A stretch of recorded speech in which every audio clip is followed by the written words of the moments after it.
पत्रकार बंधुओं को मैं धन्यवाद करता हूं कि एक छोटी सी कॉल पे आम आदमी पार्टी की तरफ से आपका बहुत बहुत आभार कि आप पहुंचे। सबसे पहले मैं परिचय करा देता हूं। हमारी डॉक्टर रजनीश हमारी हरियाणा की आम आदमी पार्टी की महिला की प्रदेश अध्यक्ष जी हैं। हमारे खिलाड़ी हैं कविता दलाल जी, जो WTE की पहली प्रथम भारतीय रेसलर है, और हमारी जो खेल है प्रकोष्ठ है उसकी हमारे आम आदमी पार्टी की हरियाणा के प्रदेशाध्यक्ष हैं। हमारे जॉइंट सेक्रेटरी हैं पुरुषोत्तम शर्मा जी हरियाणा प्रदेश में। हमारे सुभाष कौशिक जी हैं आदरणीय, लोकसभा में उपाध्यक्ष हैं हमारे पूर्व कर्मचारी संगठन के। और जसवंत संधू जी हैं हमारे जिला के जो है कर्मचारी प्रकोष्ठ के जिलाध्यक्ष। सुरेश शर्मा जी हैं हमारे सैनिक प्रकोष्ठ के जॉइंट सेक्रेटरी प्रदेश में। तो सभी साथियों को नमस्कार। साथियों, आज का जो हमारा विषय है, आज पूरे हरियाणा भर में आम आदमी पार्टी पूरे जिला स्तर पर एक प्रेस कॉन्फ्रेंस PC का आयोजन कर रही है। साथियों, आज का जो हम मुद्दा लेके आए हैं,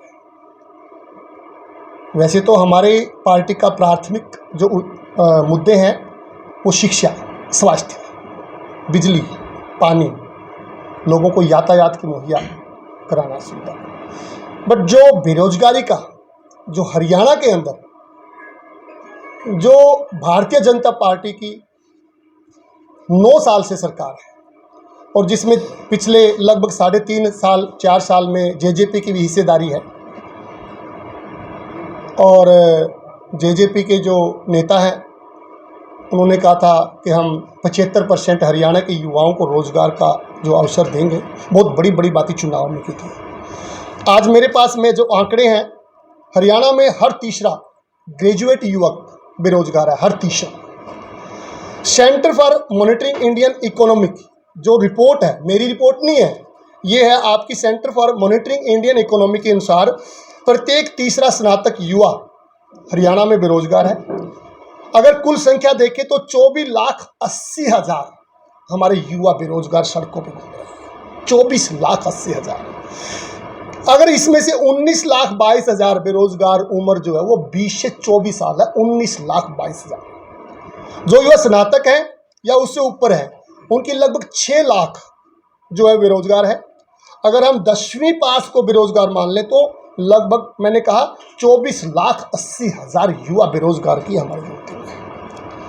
हर साल हरियाणा में 5,000 कर्मचारी रिटायर हो रहे हैं, हर साल 5,000, परंतु ये सरकार 3,000 2,000 की भर्ती भी नहीं दे पा रही। 9 साल का अगर आंकड़े करें, 9 साल में ये 45,000 भी मतलब बेरोजगारों को रोजगार नहीं दे। नए रोजगार तो बनाना बहुत दूर की बात, संख्या वृद्धि के अनुसार जितने कर्मचारियों की जरूरत है वो तो बहुत दूर की बात है। अगर 9 साल पहले की आबादी के अनुसार, कर्मचारियों के अनुसार भी वो भर्ती नहीं कर पा रही है।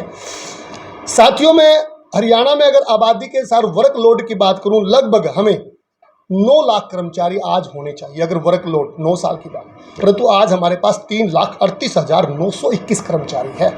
कहाँ तो 9 लाख कर्मचारियों की ज़रूरत है, कहाँ हमारे पास 3,29,000 में हमें काम चलाना पड़ रहा है। तो मेरा कहने का मतलब, अगर 6 लाख हम रोजगार दे सकते हैं तो हमारी सरकार क्यों नहीं दे रही? अगर हमारे 6 लाख युवाओं के लिए जगह है, क्योंकि इनके पास वेतन देने के लिए नहीं है, इन्होंने देश को कर्ज में डाल दिया इनकी गलत नीतियों के कारण।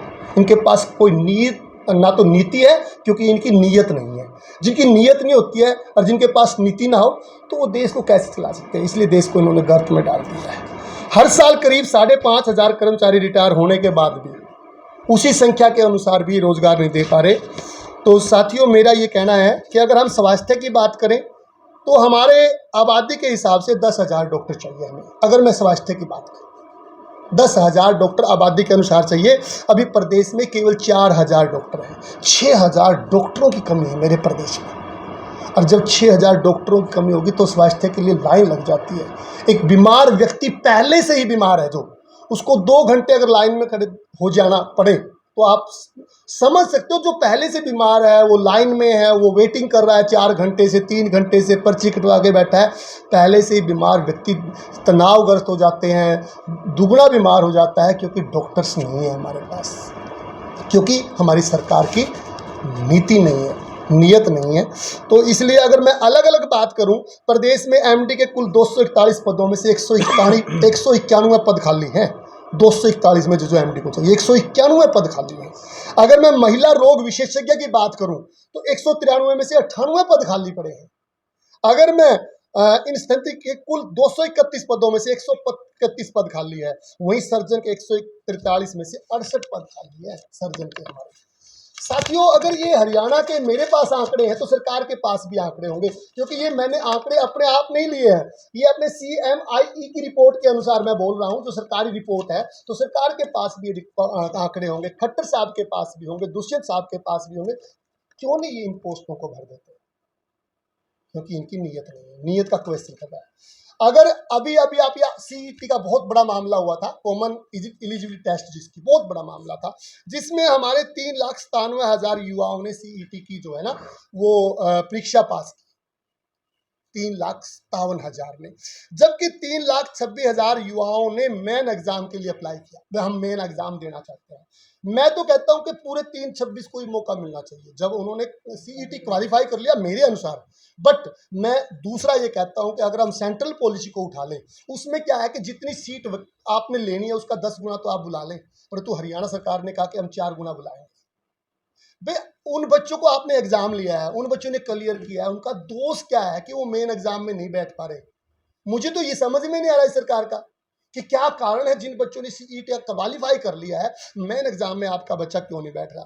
प्रदेश में सबसे ज्यादा रोजगार देने वाला राज्य होता था कभी हमारा राज्य है, कभी हमारा देश सोने की चिड़िया। आज इस देश को मोदी जी ने गर्त में डाल दिया, और हरियाणा के जो खट्टर सरकार है, जो अनुभवहीन व्यक्ति को इस बाई चांस है कुर्सी पे, बाई चॉइस नहीं, लोगों की कोई चॉइस नहीं थी। जब 2014 में भारतीय जनता पार्टी सत्ता में आई, हरियाणा का एक भी व्यक्ति की चॉइस नहीं थी कि मनोहर लाल खट्टर हमारा चीफ मिनिस्टर बने। बाय चांस जो लोग बैठ जाते हैं, वो हमारे देश और प्रदेश का नुकसान करते हैं। तो तानाशाही हमारी आज चरम सीमा पर है।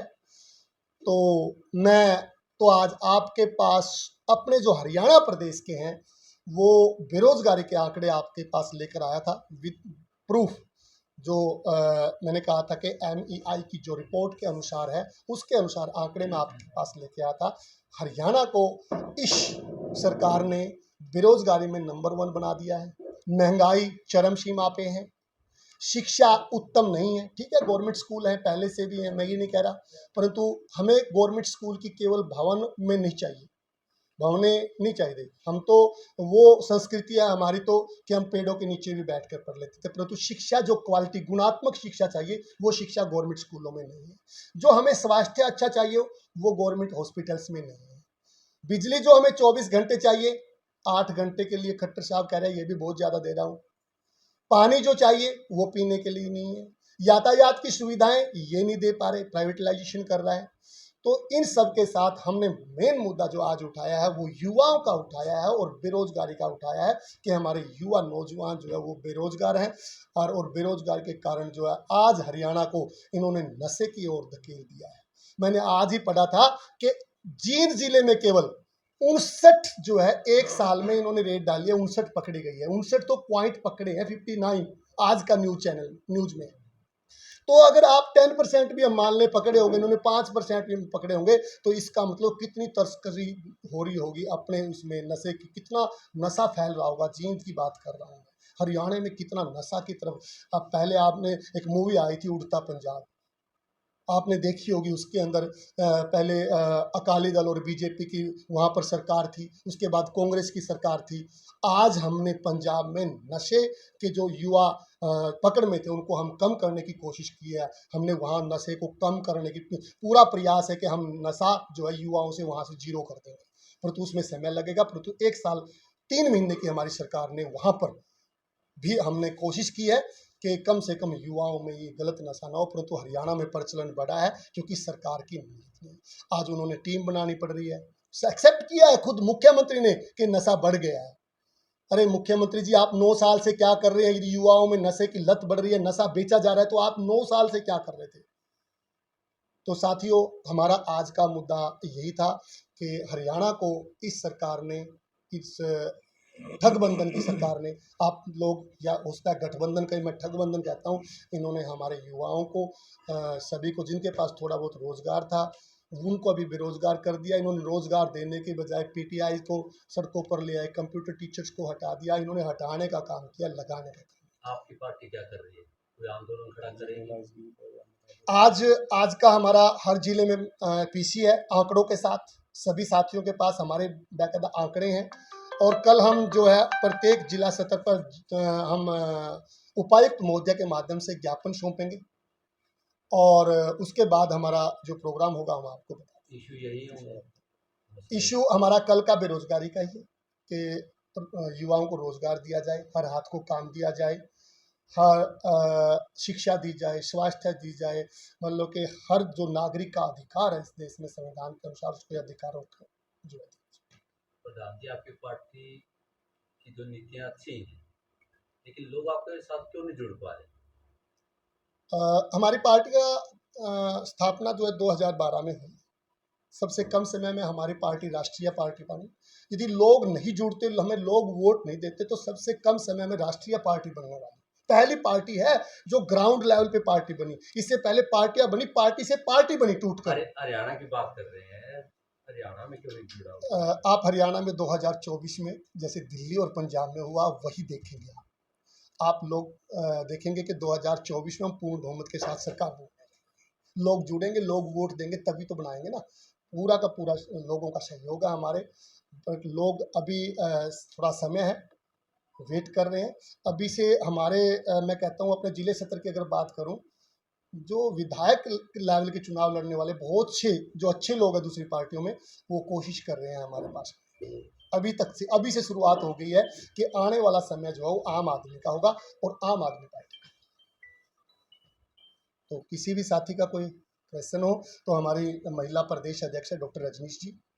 रजनीश जी से मैं पूछना चाहूँगा, जिस तरीके देखा जाए जेजेपी पार्टी के जो अध्यक्ष हैं दुष्यंत चौटाला जी ने ये कहा कि मैं उपचुनाव चुनाव लड़ूंगा और वीरेंद्र ने कहा है कि वह चुनाव में लड़ेंगे और दोनों पार्टी एक ही है, जेजेपी और बीजेपी। किस तरीके से? हमारे जिलाध्यक्ष ने आपको बताया कि ये सरकार गठबंधन की सरकार नहीं है, ठगबंधन की सरकार है।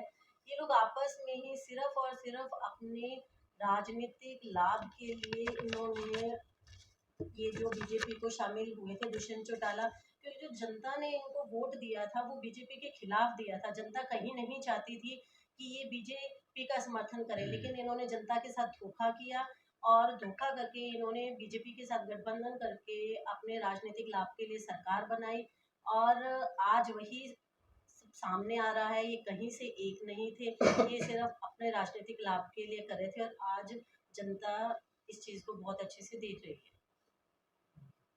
कविता जी, आपसे एक सवाल है। इन दिनों खिलाड़ियों में आपस में कहीं ना कहीं तनातनी दिखाई दे रही है, उसके पीछे क्या लगता है? सरकार सपोर्ट कर रही है, आपस में फूट आ रही, क्या चल रहा है? देखिए, बात करें खिलाड़ियों की, खिलाड़ी भी कहीं न कहीं बेरोजगारी का हिस्सा बने हैं। 2019 में जो 1518 खिलाड़ी भर्ती किए थे ग्रुप डी में, उनकी भर्तियां भी कैंसिल कर दी। वो भी बेरोजगारी का स्तर बढ़ाने का काम किया है इन्होंने। और फिलहाल जो मुद्दा आप पहलवान खिलाड़ियों का कर रहे हो, विनेश फोगाट हो गई, योगेश जी दत्त हो गया आपस में। जी, देखिए इसमें पूरे देश के सामने क्या साबित किया बीजेपी गवर्नमेंट ने कि इस देश में महिलाओं की बातें सुनी नहीं जाएंगी, महिलाओं का कोई मान सम्मान नहीं किया जाएगा। जब कोई महिला अपनी इज्जत को ताक पे रख के जंतर मंतर पे बैठ के पूरे देश के सामने अपनी आप बीती बता रही है और वो भी ओलंपियन स्तर की खिलाड़ियां, तो उनकी बात की एक एक शब्द की वैल्यू इतनी ज़्यादा होनी चाहिए कि प्रधानमंत्री को और हमारे देश की जो राष्ट्रपति खुद महिला हैं उनको तुरंत उनके पास आके उनकी बात सुननी चाहिए थी और कार्रवाई तुरंत प्रभाव से होनी चाहिए थी। लेकिन मुझे लगता है इस देश में जो बेटी बचाओ और बेटी पढ़ाओ का नारा दिया गया, उसको कहीं भी किसी भी स्तर पर ये लागू नहीं होता। मेरे ख्याल से तो बेटी बचाओ का नारा उन्होंने इसलिए दिया ताकि बेटियों का शोषण किया जा सके और शोषण करने वालों का ये बीजेपी सरकार हमेशा सहयोग करती है, उनको संरक्षण देती है। जो आप पूरे देश के सामने हमारे जो ब्रजभूषण है उनके उन पर FIR भी दर्ज नहीं हो सकती। तो ये हाल हमारे देश का है। आने वाले समय में महिलाओं का कहीं कोई औचित्य नहीं रहा है, उनके मान सम्मान को बहुत खतरा है। योगेश्वर दत्त का जो रुख है उस पे क्या कुछ कहना चाहेंगे? देखिए, आपस में योगेश्वर दत्त ने जो भी बातें सामने रखी हैं और उसका जवाब भी पहलवानों ने दिया है, कहीं न कहीं ये आपस में भी टकराव वाली स्थिति बन गई है। लेकिन एक महिला होने के नाते मैं उन महिलाओं के सपोर्ट में हमेशा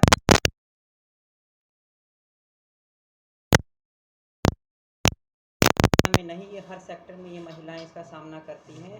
उनकी बातों को सुना नहीं गया, उनके मुद्दे को भटका दिया गया, उसके ऊपर राजनीति की गई। लेकिन कहीं न कहीं खिलाड़ियों ने जब मेडल लेके आए, कभी ये नहीं कहा होगा कि हम जाट हैं या हम हरियाणा के हैं, वो देश के खिलाड़ी थे, हर भारतवासी को गर्व हुआ था। लेकिन इस मुद्दे को भटकाने वाले बाहरी लोग। अध्यक्ष जी, जिस प्रकार से आपने शिक्षा, चिकित्सा, बेरोजगारी विभिन्न मुद्दे उठाए और आपके संगठन के जिला के तो आप पदाधिकारी सब बैठे ही हैं, तो जब सत्ता आएगी जब वो अलग विषय है, लेकिन बिना सत्ता में रहते हुए एक सामाजिक सरोकार होता है, हर व्यक्ति की जिम्मेवारी भी होती है और पार्टी का भी होता है। आप किस तरीके से इन सभी बिंदुओं पर आम आदमी पार्टी जिला जींद की जो कार्यकारिणी इन बिंदुओं पर किस प्रकार से जनता के नजदीक जाएगी और जनता की भावनाओं को समझकर उनके पूर्ति कर पाएगी? बहुत अच्छा आपने प्रश्न किया। मैंने जनसभा में भी बोला है कि हम क्या बनेंगे हमें नहीं पता, परंतु समाज सेवा करने से हमें कोई नहीं रोक सकता। मैं लगातार 26 साल से शिक्षा के क्षेत्र में सेवा कर रहा हूँ और हर ज़रूरतमंद बच्चे को, हर गरीब बच्चे को मैं मुफ्त भी और अगर कम फीस में शिक्षा देने का काम हमने क्षेत्र में किया। हजारों बच्चों को हमने मिनिमम से मिनिमम फीस में पढ़ाने का काम। हमारे डॉक्टर रजनीश बैठे हैं स्वास्थ्य की, अगर हम बात करें, हमने अनाउंस किया है कि हर कोई गरीब, जितनी हमारी अक्षमता है, अभी हमारी जितनी अक्षमता है, आपने इंडिविजुअल क्वेश्चन पूछा कि आप व्यक्तिगत क्या करेंगे जब तक सत्ता में आने के बाद तो हमारे पास बहुत साधन होंगे, सरकार हमारी होगी, बहुत साधन होंगे। हमारे नेता बहुत बुद्धिमान है, बहुत इंटेलिजेंट है। जनता का जो टैक्स का पैसा है, हर व्यक्ति टैक्स देता है मेरे हिंदुस्तान में, चाहे वो रिक्शा चलाता है, चाहे वो गरीब है। क्योंकि हम जब सुबह उठते हैं, टूथपेस्ट हम सभी करते हैं, 28% GST है। हम GST के रूप में बहुत से लोगों को तो यही नहीं पता। हम जब जनसभाएं करते हैं, लोगों के बीच जाते हैं, अगर हम पूछ लेते हैं हजारों लोगों से कि कौन कौन टैक्स देता है, 2 या 4 हाथ खड़े होते हैं। पता नहीं लोगों को कि सुबह उठते ही हम टैक्स देते हैं सारा। जब हमारी सरकार होगी तब तो हमें दिक्कत ही नहीं है, हमारे पास साधन है। परंतु आज भी आम आदमी पार्टी का प्रत्येक पदाधिकारी और प्रत्येक कार्यकर्ता किसी न किसी रूप में समाज सेवा कर। आज भी हम, चाहे रक्तदान की बात हो, चाहे हमारे से कहीं पानी व्यवस्था की बात हो, चाहे हमें कहीं शिक्षा की, जितनी हमारी अक्षमता है, आज भी हम उस क्षेत्र में सेवाएं दे रहे हैं और लोगों को जागरूक करने का काम। तो कविता जी, जैसे आप खेल प्रकोष्ठ के प्रदेश अध्यक्ष के तौर पर आप जिम्मेवारी दे रहे हैं आम आदमी पार्टी, आपने बुलंदियों को छुआ है, विश्व पटल पर भारत को रिप्रेजेंट किया है, तो सत्ता आने के बाद तो सब काम होंगे जैसे जिलाध्यक्ष और पदाधिकारी बता रहे हैं। उससे पहले कोई खेल नीति का किस प्रकार से युवाओं को नशे की तरफ से रोका जा सके और अपने शरीर को स्वस्थ बनाया जा सके, उसकी तरफ कुछ आपका देखिए, विजन हो? खेल जो है एक ऐसा माध्यम है जहाँ से आप युवाओं को एक स्वस्थ जीवन दे सकते हैं, और यही एक माध्यम है जहाँ से आप युवाओं को नशे की तरफ जाने से रोक सकते हैं। लेकिन जो हमारी सरकार ने खेलों की भी नीतियाँ खूब बनाई हैं, खूब दावे करते हैं, नर्सरियाँ चला दी हैं, अगर धरातल पर जाकर हम देखें तो काम सिर्फ कागजों के अंदर है, फाइल के अंदर बंद है। अब प्रदेश अध्यक्ष होने के नाते खेल प्रकोष्ठ की, अब मैं ग्राउंड पे जाके उन स्टेडियमों की हकीकत दिखाऊंगी पूरे हरियाणा को। कितने कोचिज हैं, कितने प्लेयर हैं, टैलेंट की कमी नहीं है, लेकिन व्यवस्था की कमी है और नीयत की कमी है। तो हमारे अध्यक्ष जी ने कहा नीयत की कमी है। कहने को बहुत सारे वादे करते हैं, लेकिन धरातल पर वो चीज़ें नहीं हो पाती हैं। अब हम इस आम आदमी पार्टी का हर एक पदाधिकारी ग्राउंड पे जाएगा, गलियों में जाएगा, हर वो चीज़ देश के सामने लेकर आएगा जिनके खोखले दावे जरूर करते हैं। एक बात मैं भी ऐड करना चाहती हूँ, जो आपने सामाजिक कहा नहीं, क्या सेवाएं आप कर रहे हो। मैंने भारतीय वायु सेना में 37 साल जॉब किया है। एक तो ये अपने आप में मैंने सेवा में एक वो है, पर्सनल नहीं है, बट ये एक सम्मान की बात है। कोई भी फौजी करता है अपने कंट्रोल में रह के, अपनी इच्छाओं को मार के। नेतागिरी तो ये अभी चलो पार्टी हमारे केजरीवाल जी को मैं धन्यवाद करता हूँ, जो हमारे जैसे उन्हें भी कुछ सपने लेने के लिए कुछ पार्टी खड़ी की है और ये दिल्ली में पूरे हुए हैं। मेरा एक फौजी भाई एमएलए है, मेरा खास क्लोथ, मेरे नीचे काम किया उसने, मेरे सेक्शन में मैं उसका इंचार्ज रहा, तो मैं कैसे नहीं समझूँ केजरीवाल की नीति को। पंजाब में देखिए आप कितने गरीब आदमी बने हैं, और सामाजिक सेवा, मैं एक इतना फौजी है, कितनी तनख्वाह मेरी, हार्डली मेरी अभी 37,000 कुछ मुझे कॉम्पिटिशन के बाद पेंशन मिलती है। वैसे मैं मतलब गजटेड ऑफिसर से रिटायर हुआ हूँ, और मैंने एक बस सेवा अपनी पिछले 5 महीने से अपने हल्के में, हल्का मतलब ये थोड़ा सा एक सिस्टम होता है हमारे यहाँ, भाई वजीर जी क्या करेंगे, महिला जी हमारी जो अध्यक्ष है इनका क्या कॉर्नर है, थोड़ा सा ये तो हल्के भी हैं जिले में, तो मैं मेरा हल्का उचाना है जी। मैंने 5 महीने से एक अपनी बस यात्रा शुरू करी है, क्योंकि हमारे जो रूरल गांव हैं, जैसे कि हमारे यहाँ संडील, मांडी, खैबरछा और जो घासो, नसार खेड़ा, ये जो है मेरे हल्के पड़ते हैं, मैंने उनको जो वर्द, जो मेरी माताएं हैं जो वृद्ध हैं, जितनी 70-80 साल की हैं, नहीं तो मेरी भाभी भी लगती हैं तो वो भी वृद्ध हो चुकी हैं मेरी एज के हिसाब से, तो उनको मैं वहाँ से ले जा करके उनकी पूजा, कल ही मेरी यात्रा थी, डांडा जी ने मेरा योगदान किया। एक बस मेरी कहीं खराब हो गई थी, इन्हें एक स्कूल संचालक से दिलवाया, मेरे 1,500 रुपये उसमें मेरे को सहायता मिली, क्योंकि पैसे में भेजते हैं हम तो, फ्री में तो नहीं भेज रहे, लेकिन उन महिलाओं को कुछ मिले, ताकि हमारी जब सरकार आएगी, जैसे केजरीवाल जी ने हमारी तीर्थ यात्रा, जो 4 धाम की तीर्थ यात्रा करवाते हैं, या लेडीज को हम टिकट वगैरह की जो सुविधा देते हैं, सेम हमारी पार्टी आएगी। हम पैसे कमाने के लिए सत्ता में नहीं आ रहे हैं, हम लोगों को सुविधाएं देने के लिए अभी से हम सीख रहे हैं, इसके लिए मैं कहना चाहता हूँ। धन्यवाद। ठीक है, धन्यवाद, बहुत बहुत सभी साथियों का बहुत बहुत धन्यवाद, आपने समय निकाला और हमारी बात को सुना।